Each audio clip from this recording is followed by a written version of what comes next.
Once you're on this page and you've understood what's in scope for you, what's not, there's also lots of ways that you can better understand and get a deeper dive on what those regulations are looking like, what regions they might be in play for, and what things might apply to which countries. So, for example, even if this isn't in scope for you, you can use the filters above to find that out and learn more about them here.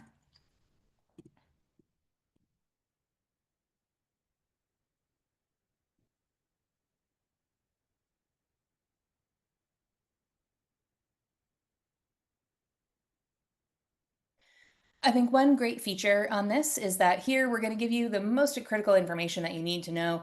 This one, in Australia's case, is something that's already in effect. And this Treasury bill mandates that large companies and financial institutions have to report on climate related financial risks. So it's really important to know here that you're going to see that this is in line with ISSB standards, which we can help you out with, and then go through what kind of areas you're going to cover here. So governance, strategy, risk management, metrics, and targets, all super reminiscent of the TCFD framework for those that might have been involved with that in the past. I think one of the coolest things about what we've done here is that there can be some complex ways that companies are going to fall in and out of scope for this. So in this case, at least two of the three following conditions must be met, and these are going to relate to assets under management, to revenue, and employee count. And then another condition must be met. So you must be domiciled in Australia in order for this to apply to you.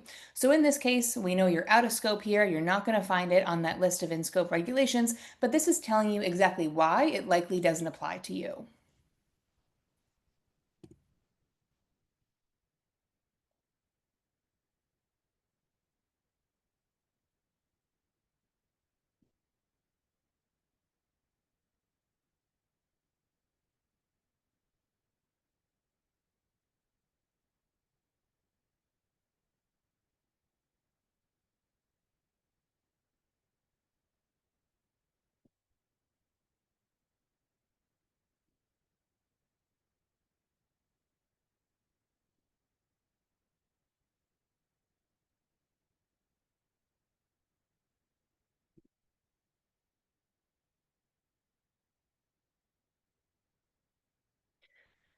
There's another aspect here that can be really helpful, and that's in terms of understanding correlations in terms of currency. So, for example, if you remember, I said that we were a company based in the US for my software magic example, and we were doing a certain amount in revenue, but I posted that in USD.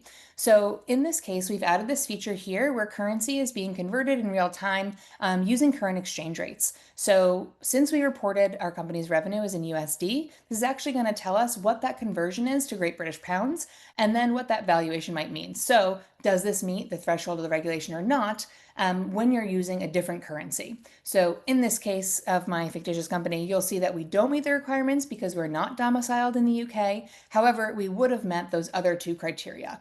This is an example where you would have had to meet all three in order to be in scope. So this is just one other way that we can kind of cut through a lot of the noise around these regulations and really help you get to the point of whether or not this is something you have to report on.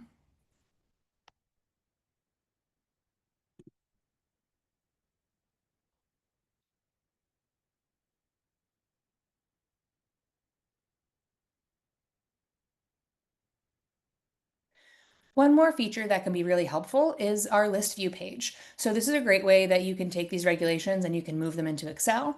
And we can also have you indicate what regions, what countries, and in the case of the US, what states are also involved so that you can get a better understanding, export this, and then take it over to your teams. So if you've found that these regulations were in scope for you, and now you need to get to work, this is a great way that you can think through that and another resource that we're providing through this tool.